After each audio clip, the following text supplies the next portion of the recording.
하나님의 선물이지만 하나님에 대한 우리의 지식에서 믿음이 옵니다. 다시 말씀드리면 하나님에 대하여 정확하게 많이 알면 믿음이 커집니다. 우리가 믿음이 적은 이유는 하나님이 누군지 잘 몰라서 그렇습니다. 하나님을 안 믿는 사람은 하나님에 대한 지식이 전혀 없기 때문에 안 믿는 것입니다. 그래서 우리는 성경이 말씀하는 하나님이 도대체 어떠한 분인지 정확한 지식을 가져야 됩니다. 하나님에 대한 정확한 지식이 없으면 어떤 일이 생기느냐? 요즘 길을 지나가다 보면 전단지를 나눠주고 포교하는 이단들이 얼마나 득세하는지 모릅니다. 우리 기독교 전도가 많이 줄은 반면에 이단들은 지금 아주 날개를 치고 난리가 났습니다. 그 전단지를 얻듯 받아보면 우리의 궁금증, 이러한 것들을 막 파고 들어와서 자기들 나름대로 논리를 피면서 성경을 왜곡되게 설명하거든요. 그런데 우리가 믿음 없는 사람이 볼 때는 아주 혹하는 이야기들입니다.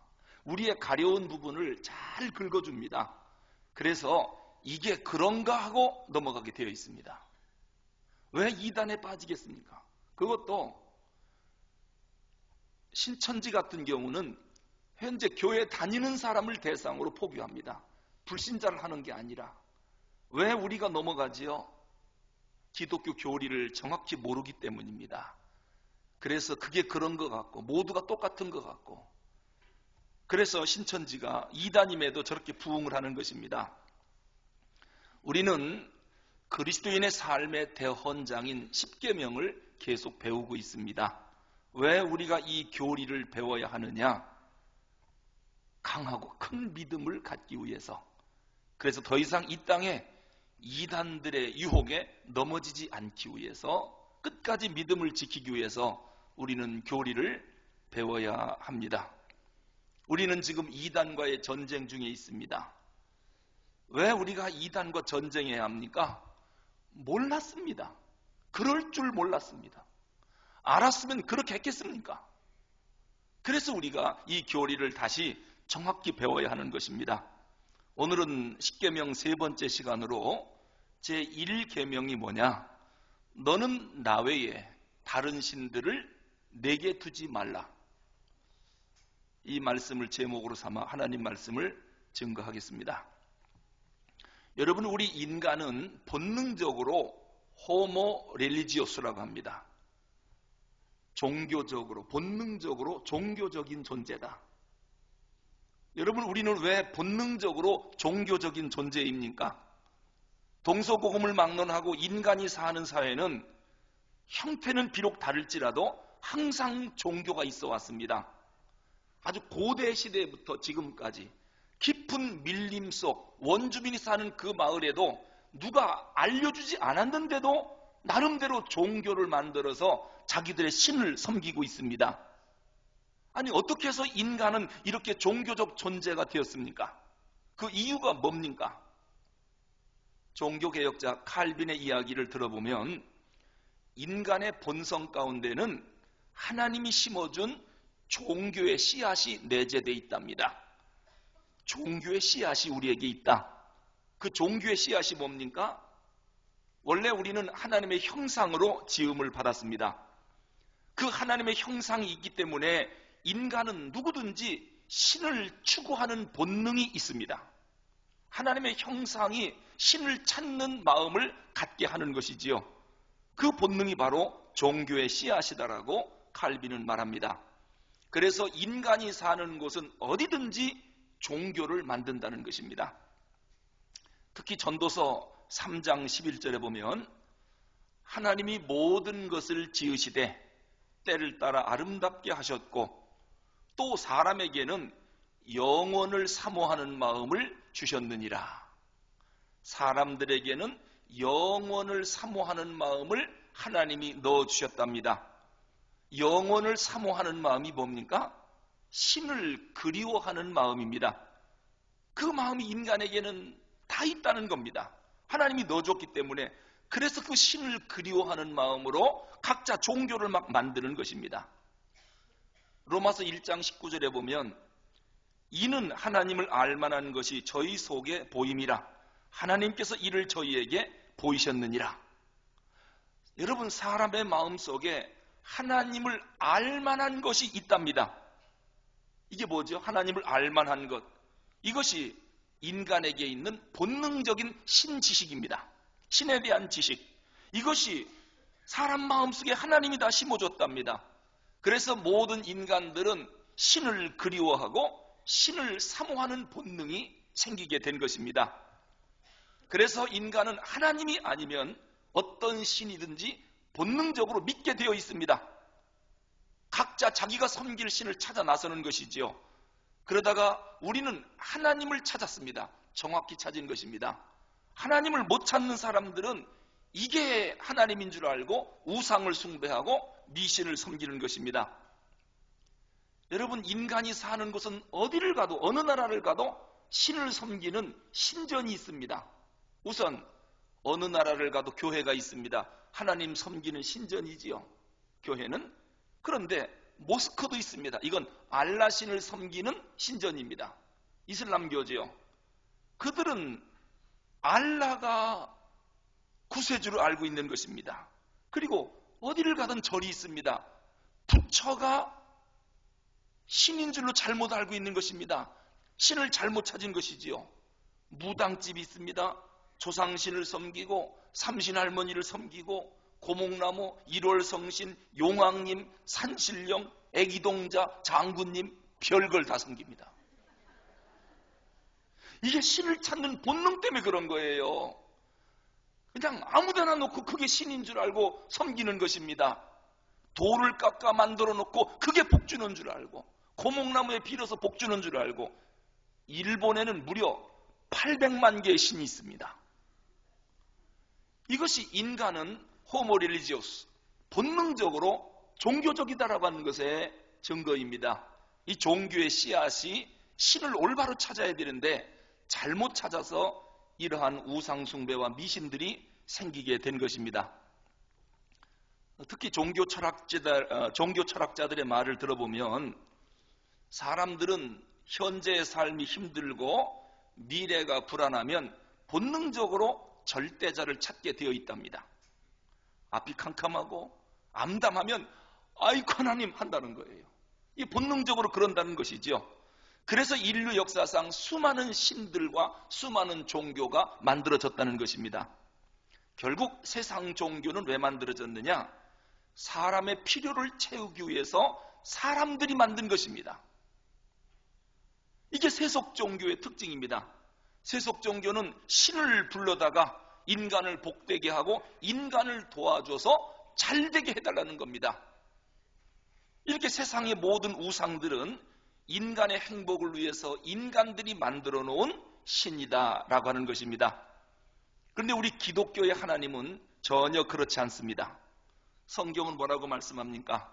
우리 인간 창조 목적을 오직 하나님께 영광을 돌리고 하나님을 섬기게 하려고 우리를 창조했답니다. 그러니까 우리는 하나님의 영광을 위해서 존재하는 자들입니다. 그래서 인간이라 하면 존재론적으로 하나님을 경외해야 하고 영과 진리로 하나님을 예배해야 되는 것입니다. 이것이 인간 존재의 목적이고 인간 행복의 비결입니다. 그러고 보니 우리 기독교와 세상 종교는 아주 근본이 다릅니다. 그래서 세상 종교들은 우리 기독교를 향해서 뭐라고 비판하느냐? 기독교가 믿는 하나님은 너무도 편협적이고 독선적이고 이기적이라는 겁니다. 아무리 신이라고 그래도 그렇지 다른 거 다 하지 말고 오직 하나님만 섬기라고 하니 너무 독단적인 교훈 방식이 아니냐? 이거 현대인의 눈에 거슬린다. 그리고 기독교를 비판합니다.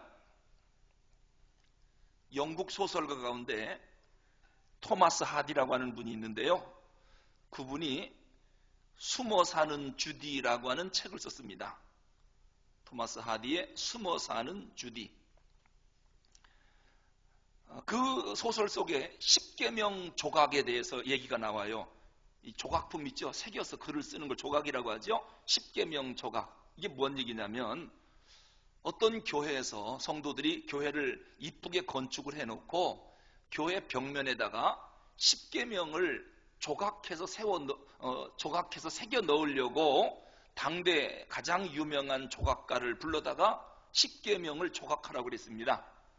이 조각가가 실력을 발휘해서 제1계명부터 10번째 계명까지 교회 벽면에다가 얼마나 이쁘게 조각을 해놨는지요. 사람들이 완성된 조각품을 보고 감탄을 했습니다. 글씨체를 보기도 그렇고 또 색채와 아주 절묘한 이 모든 것들이 조화를 이루어서 참 멋있게 잘 새겼다.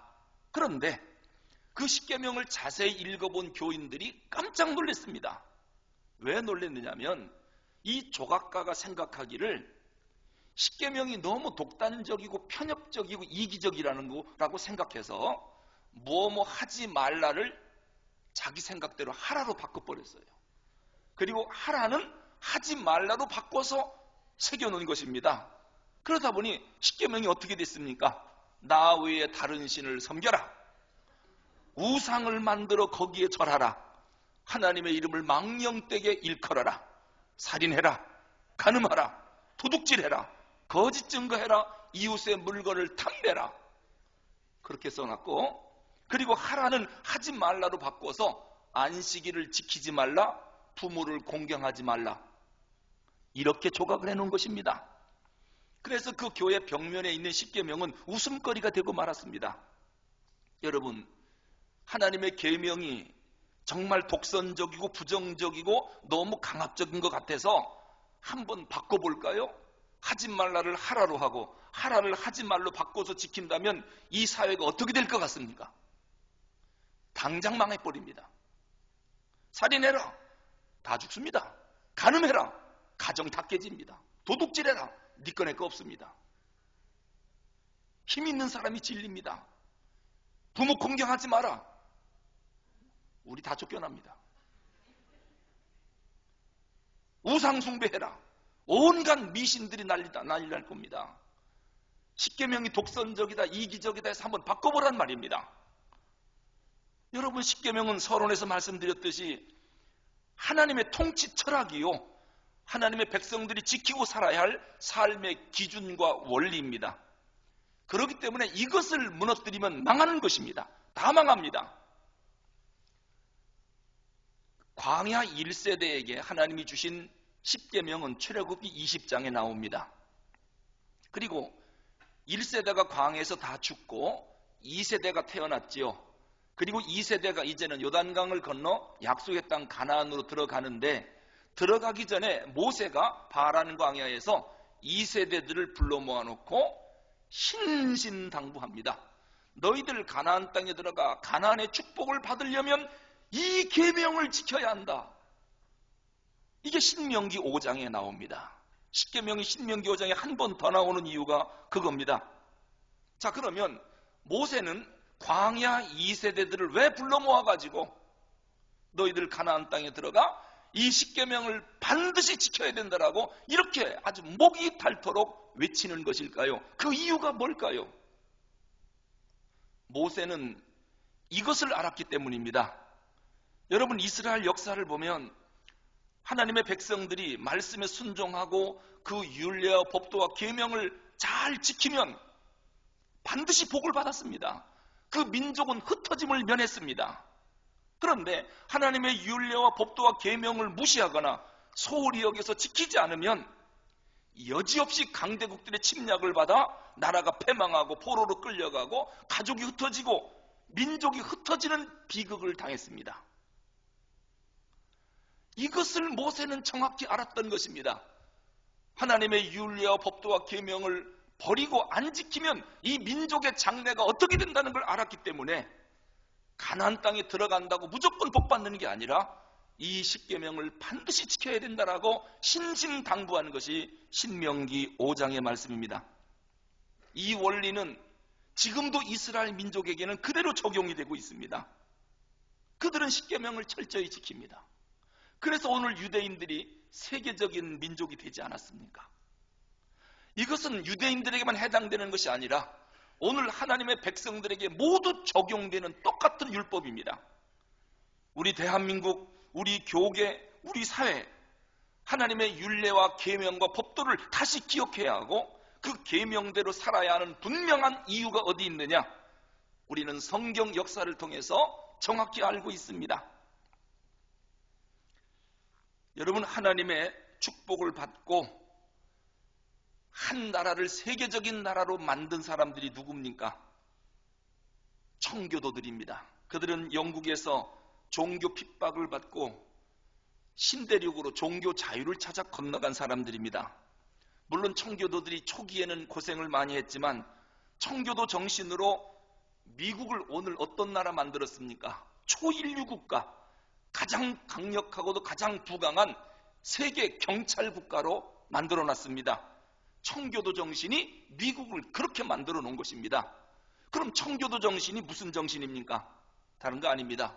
하나님 으뜸 사상, 하나님 제일주의, 하나님 중심주의, 하나님 최고주의, 하나님의 율례와 법도와 계명을 지키는 사상, 그것 때문에 신대륙으로 건너간 것이거든요. 그리고 그렇게 살으니 그 민족을 하나님이 왜 복주지 않겠습니까? 이건 성경의 약속입니다. 그랬던 미국이 1960년대 접어들면서 국공립학교에서 아이들에게 성경을 공식적으로 가르치는 것을 금지시켰습니다. 하나님의 율례와 법도와 계명을 무시하기 시작했습니다. 그들은 성경 제일주의이기 때문에 대통령이 취임할 때 선서를 성경에 손을 얹고 하는 그런 민족, 성경을 그렇게 소중히 여기던 민족이었습니다. 그런 나라가 1960년이 되면서 미국 사회에 자유주의 신학이 들어오고 인본주의 사상이 들어오면서부터 종교다원주의가 발생했습니다. 하나님만 믿어야 구원받냐? 아니다. 다른 종교를 믿어도 구원이 있다. 이러한 종교다원주의가 들어오기 시작했고, 하나님의 말씀인 성경을 그동안에는 절대적인 가치로 생각했는데 이제는 상대적인 가치로 성경을 추락시켰습니다. 드디어 미국 사회에 부작용이 일어나기 시작합니다. 교회가 점점점 문을 닫기 시작했습니다. 미국 교회 다 무너졌습니다. 도시마다 그 청결하고 정직하고 깨끗했던 도시가 술과 마약 중독자로 늘어나기 시작했고, 심지어는 끔찍한 동성애가 성행하기 시작했습니다. 미국 학생들은 SAT 점수가 점점점 떨어지더니 사회 부적응아들이 이렇게 많이 발생할 수가 없고, 여러분 왜 이렇게 됐습니까? 성경 기준이 무너지니까 미국 사회가 전반적으로 세속주의에 빠지게 됐고 지금 대혼란에 빠져버렸습니다. 미국 사회가 왜 이렇게 됐는가? 미국 신학자들이 뭐라고 진단하느냐? 미국 사회가 하나님의 말씀과 계명과 율례를 버렸기 때문이다. 이게 그들 신학자들이 진단하는 겁니다. 하나님을 버리고 잘 살기를 바라느냐? 그래서 그들은 이제라도 깨닫고 다시 정신을 차려 성경을 가르치고 읽기 시작하고 있습니다. 다시 하나님의 법으로 돌아와야 된다는 것을 이제서 깨달은 것입니다. 하지만 너무도 많이 무너져 버렸습니다. 여러분, 이런 일은 미국만이 아니라 우리 대한민국에도 그대로 적용되는 이야기입니다. 우리는 일제 36년 동안 일본 식민 통치에서 신사참배 안 하고 우상 숭배를 안 하겠다고 순교한 순교자의 피가 이 땅에 많이 흐르고 있습니다. 1950년 6.25 전쟁을 통해서 전 국토가 완전히 폐허가 됐고, 그로 인해서 가난과 무지와 혼란의 시대를 우리가 겪게 되었습니다. 그 아픔과 고통의 역사를 뚫고 반세기 만에 기적과 같은 세계 경제대국 10등 안으로 끌어올리는 놀라운 일이 발생했습니다. 이 나라가 이 짧은 시간에 어떻게 이렇게 부자 나라가 되었습니까? 그 이유가 뭡니까? 물론 아직은 이데올로기와 여러 가지 극좌, 극우파 이러한 사상들로 인해서 나라가 혼란스러운 점이 없잖아 있지만, 그래서 이 나라가 망할 줄 알았지만 안 망합니다. 혼돈과 극도로 이 나라가 이렇게 가다가 어떻게 될까 걱정했지만 나라는 또다시 꺼져가는 심지가 다시 살아나듯 우리 민족은 또다시 살아나곤 했습니다. 그 힘이 어디서 온 것입니까? 그 이유가 뭡니까? 130년 전 이 땅에 기독교가 들어온 이후로 우리 믿음의 선배들은 복음을 지키려고 하나님의 율례와 법도를 지키기 위해서 순교의 피를 흘렸고, 가난하고 힘들 때에도 그냥 하나님 앞에 새벽마다 엎드려서 하나님 이 민족을 불쌍히 여겨달라고 흘렸던 눈물들이 조국 교회 마룻바닥에 지금도 흥건히 배어 있습니다. 여러분, 멀지도 않습니다. 50년 전만 해도, 우리 어렸을 때만 해도 미국이 원조해진 밀가루와 강냉이 가루 먹고 우리가 살지 않았습니까? 옷이 없어서 미군이 갖다주는 헌옷 잘라서 기워서 입지 않았습니까? 저는 중학교 때 영국군 평화봉사단 영국 군인이 와서 우리 영어를 가르쳤습니다. 아마 지금 80 넘으신 어르신들은 구호 물자로 생계를 유지하고 가난 속에서 허리띠를 졸라매고 자식들을 공부시킨 아마 마지막 세대일 것입니다. 요즘 젊은 사람들은 전혀 그걸 모릅니다. 이런 위기와 가난 속에서도 우리는 다시 일어났습니다. 어떻게 일어났습니까? 우리 부모님 세대는 오직 소망이 교회에 있었습니다. 저도 어렸을 때 아버지 일찍 여의고 어머니가 머리에 화장품 일고 동네 다니면서 팔아서 보리쌀을 갖고 오면 그거로 먹고 어렵게 살았습니다. 참 배고픈 시절을 보냈습니다. 그러면서 어머니가 두 가지 이야기했습니다. 우리가 살려면 첫째, 예수 잘 믿어야 하고, 둘째, 공부 열심히 해야 한다. 우리 사남매는 정말 교회를 열심히 다녔습니다. 그리고 전등도 없는, 전기불도 없는 등장불 켜놓고 상에 엎드려 앉아 공부 참 열심히 했습니다. 그때마다 뭐라고 말씀했느냐? 하나님 잘 믿어야 된다. 왜요? 교회만이 우리 가정의 희망이었습니다. 위로받을 곳은 교회밖에 없었습니다. 우리 어머니는 하루도 빠지지 않고 비가 오나 눈이 오나 새벽을 깨워 기도하셨고, 동이 중천에 뜰 때까지 엎드려 눈물로 기도하셨습니다. 그런 어머니 밑에서 신앙생활했고 우리가 자랐습니다. 이러한 믿음의 선배들의 눈물의 기도가 있어서 한국교회가 여기까지 왔고 조국 강산이 이렇게 하나님의 복을 받게 된 것입니다. 세상 사람들은 아니래요. 다른 이유 때문이래요. 그러나 우리는 알고 있습니다. 하나님의 율례와 법도를 사랑하고 그 계명을 지키는 자들에게 하나님이 어떠한 복을 준다고 약속했는가 성경을 통해서 정확히 알고 있습니다. 그래서 이 민족을 불쌍히 여겨 다시 굳건히 일어서도록 하나님이 은혜를 주신 것입니다. 제가 어렸을 때는 교회마다 전도를 참 열심히 했습니다. 1973년도인가요? 여의도 광장에서 빌리그레암 목사님이 오셔갖고 전도 집회하는데 110만 명이 모였습니다. 여러분, 1973년도에 110만 명이라면 어마어마한 숫자입니다. 그리고 그 다음해인 1974년 엑스폴로 74에 여의도 광장에 100만 명이 모였었습니다. 지가 어렸을 때인데 시골에서 저도 여의도 광장 집회 참석하려고 올라왔었다니까요. 거기서 한 주간 동안 집회했다니까요. 그리고 1980년도 제가 대학교 1학년 때 나는 찾아내라고 하는 주제로 여의도 광장에서 전도 집회를 100만 명이 모여서 했습니다. 대형 집회를 열 때마다 사람들은 구름대와 같이 벌대와 같이 말씀을 들으려고 몰려드는 것입니다. 하나님이 은혜를 줘서 이제 배고픔을 면하고 잘 살게 만들어줬습니다. 요즘은 아무리 집회를 해도 사람들이 모이질 않습니다. 부흥회가 사라졌습니다. 옛날에는 이웃교회에서 부흥회 한다면 솥단지 짊어지고 가서 밥해 먹으면서까지 일주일 동안 그 교회 부흥 집회를 참석하고 은혜를 사모했습니다. 지금은 자기 교회에서 부흥회 한다고 해도 사람들이 모이질 않습니다. 부흥회가 사라진 것입니다. 성도 여러분, 목숨 걸고 예수를 믿은 믿음의 선배들, 우리에게 복을 달라고 얼마나 울며 기도했는지 모릅니다. 반세기 만에 이렇게 자랑스러운 대한민국이 된 것입니다. 그런데 오늘 우리가 하나님의 율례와 법도를 무시하고 성경의 절대적 가치를 상대적 가치로 추락화시키고 하나님 말씀을 버린다면 여러분, 우리 민족이 어떻게 될지 저는 성경을 보고 알 수 있습니다. 물론 우리 앞에는 아직도 핵을 갖고 있는 북한이 있고 통일 문제, 도덕 문제, 윤리 문제, 경제 문제, 빈부 격차 문제, 여러 가지 사회적인 문제가 있습니다. 교회도 마찬가지입니다. 그동안 한국 교회는 하나님의 특별한 은혜로 얼마나 크게 성장했는지 1200만 성도를 자랑할 때도 있었습니다. 그랬던 교회가 왜 이렇게 무기력증에 빠졌는지, 지금은 사회의 표적이 돼서 반기독교적 세력들에게 무차별로 공격을 당하고 있습니다. 인터넷 안티기독교 거기에 홈페이지 한번 들어가 보십시오.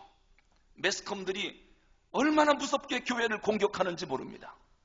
악한 세력들은 우리 기독교를 860만에서 지금 600만으로 추락시켰고, 이미 저들의 정체가 들통났습니다. 한국 기독교를 100만 명 밑으로 추락시키겠답니다. 이게 그들의 목표입니다. 근데 우리가 지금 계속 당하고 있습니다. 우리가 어려울 때 20, 30년 전만 해도 교회마다 선교 힘들고 어려워도 선교에 불이 붙었었습니다. 그런데 지금은 그 선교의 열정이 다 식어가고 있습니다. 이 어려운 난제와 숙제들을 어떻게 풀어가서 다시 한번 이 민족에게 하나님의 부흥을 보게 할 수 있습니까? 저는 방법은 한 가지라고 생각합니다. 우리가 전심으로 하나님이 정해주신 삶의 원칙과 방법을 지키는 것입니다. 다른 말로 말씀드리면 하나님이 주신 계명을 기억하고 지키는 것입니다. 이것만이 이 어려운 문제를 해결할 수 있는 유일한 방법이라고 생각합니다.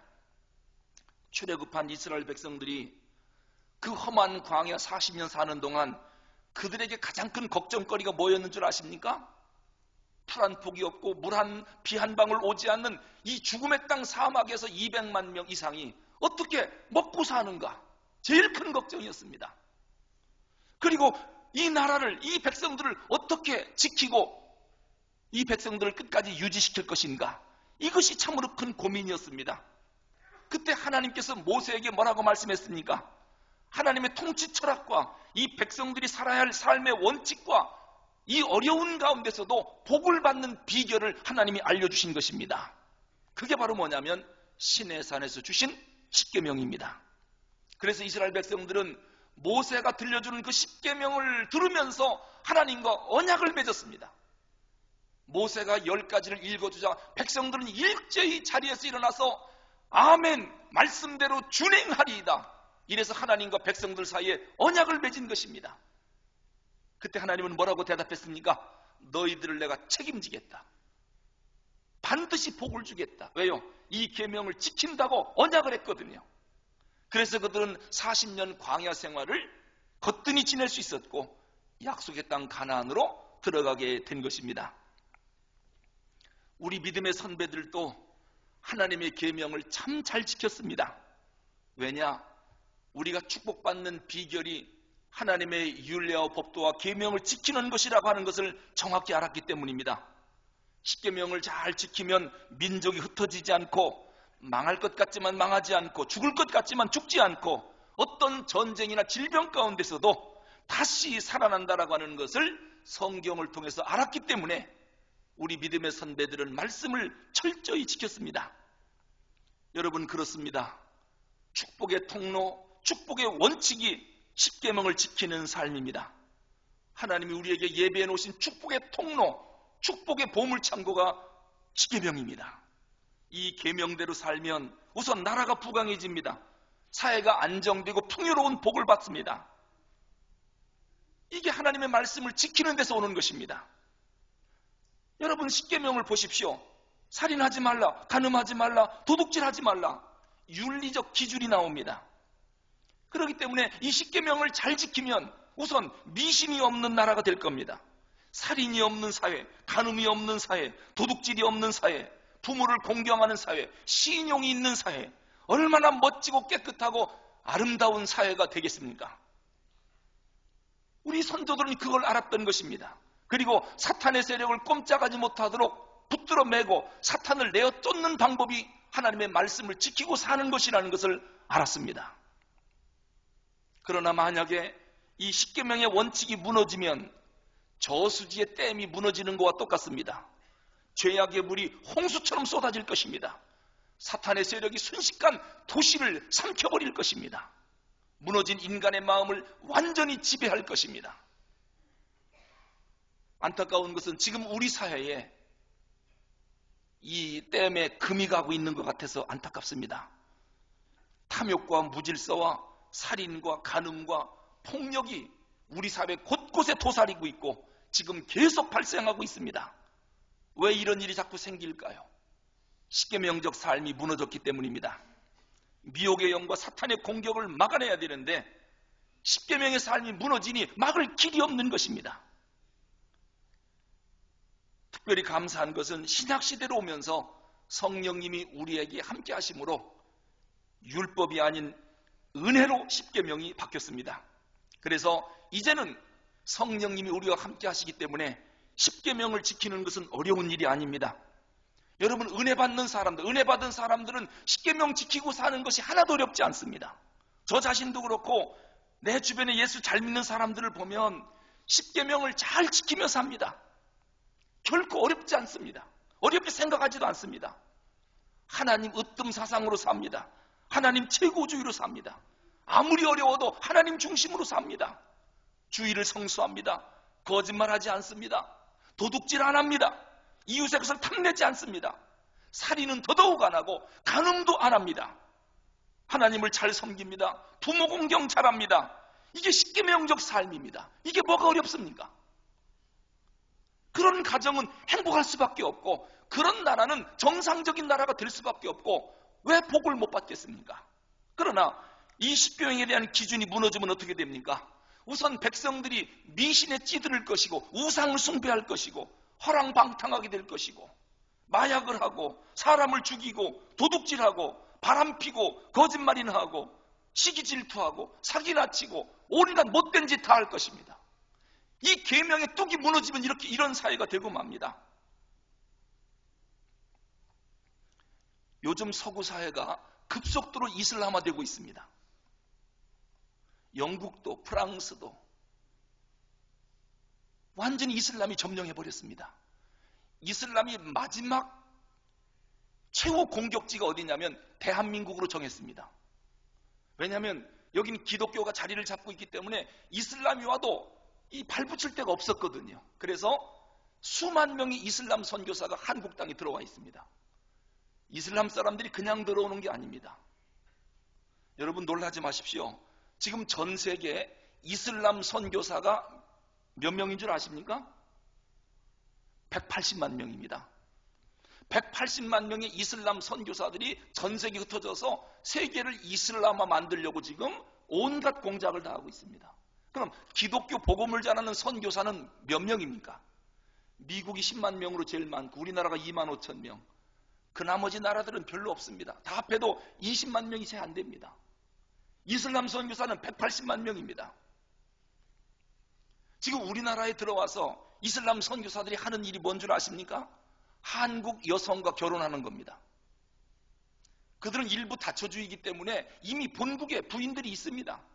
근데 한국 땅에 와서 결혼해서 일단은 자녀를 많이 낳습니다. 무조건 많이 낳습니다. 그리고 그 자녀들을 전부 이슬람교에 입적을 시킵니다. 이것이 그들의 놀라운 전략입니다. 만약에 180만 명 이슬람 선교사들이 흩어져서 앞으로 30년, 40년 동안 계속 이런 일로 벌려나간다면 세상이 어떻게 될 것 같습니까? 완전히 이슬람화 될 것입니다. 그러므로 이 세계에서 이슬람을 막고 하나님의 나라를 끝까지 지키는 방법, 그리고 우리나라를 복음으로 지키는 방법이 뭔 줄 아십니까? 하나님의 계명을 붙잡고 그것을 우리의 삶의 원칙으로 삼는 것입니다. 나 외에 다른 신을 섬기지 말라. 알라를 안 섬기면 됩니다. 우상 숭배 안 하면 되는 거 아니겠습니까? 이 계명을 삶의 원칙으로 삼아야만이 이 나라를 지키는 것입니다. 십계명은 하나님의 통치 철학이라고 그랬죠. 하나님의 사상, 하나님의 가치, 하나님의 기준, 하나님의 원칙입니다. 이 계명을 잘 지키는 것, 이것이 우리가 이 나라를 지키는 중요한 방법입니다. 하나님이 출애굽기 19장에서 분명히 말씀했습니다. 온 세계가 다 내게 속하였나니 너희가 내 말을 듣고 내 언약을 지키면 너희는 열국 중에서 내 소유가 되겠고 너희가 내게 대하여 제사장 나라가 되며 거룩한 백성이 되리라. 너는 이 말을 이스라엘 자손에게 고할지니라. 그러면서 십계명을 주신 것입니다. 하나님의 율례와 법도를 잘 지키면 하나님이 너는 내 거다, 내 소유라고 말씀하겠고 너를 제사장 나라 삼겠고 거룩한 백성 삼으리라 하나님이 약속하십니다. 그리고 역대상 29장에서 다윗이 뭐라고 고백합니까? 여호와여, 광대하심과 권능과 영광과 이김과 위엄이 다 주께 속하여 싸우니 천지에 있는 것이 다 주의 것이로소이다. 여호와여, 주권도 주께 속하여 싸우니 주는 높으사 만유의 머리심이니이다. 부와 귀가 주께로 말미암았고 주는 만유의 주제가 되사 손에 권세와 능력이 싸우니 모든 자를 크게 하심과 강하게 하심이 주의 손에 있나이다. 우리 하나님이여, 이제 우리가 주께 감사하오며 주의 영화로운 이름을 찬양하나이다. 여러분, 온 천지 만물이 주님 거랍니다. 그렇죠? 하나님이 천지를 창조하셨으니까요. 그리고 주님은 만유의 머리가 되시고 특별히 부와 귀가 누구에게 있느냐? 주께로부터 말미암는답니다. 만유의 주인이 되신답니다. 그 주님의 손에 권세와 능력이 있고 모든 자를 크게 하고 강하게 하는 것이 주님 손에 있답니다. 그래서 이 말씀대로 지키며 사는 자에게는 하나님이 부와 귀를 주고 권세와 능력을 주고 크게 하시고 강하게 해주시겠답니다. 그러면서 너는 나 외에 다른 신들을 내게 있게 하지 말라, 분명히 말씀하셨습니다. 제1계명은 우리에게 중요한 세 가지 원칙을 교훈해주고 있습니다. 이 세 가지 원칙을 꼭 기억해야 합니다. 그것은 다음 주에 계속 말씀드리겠습니다. 기도하시겠습니다.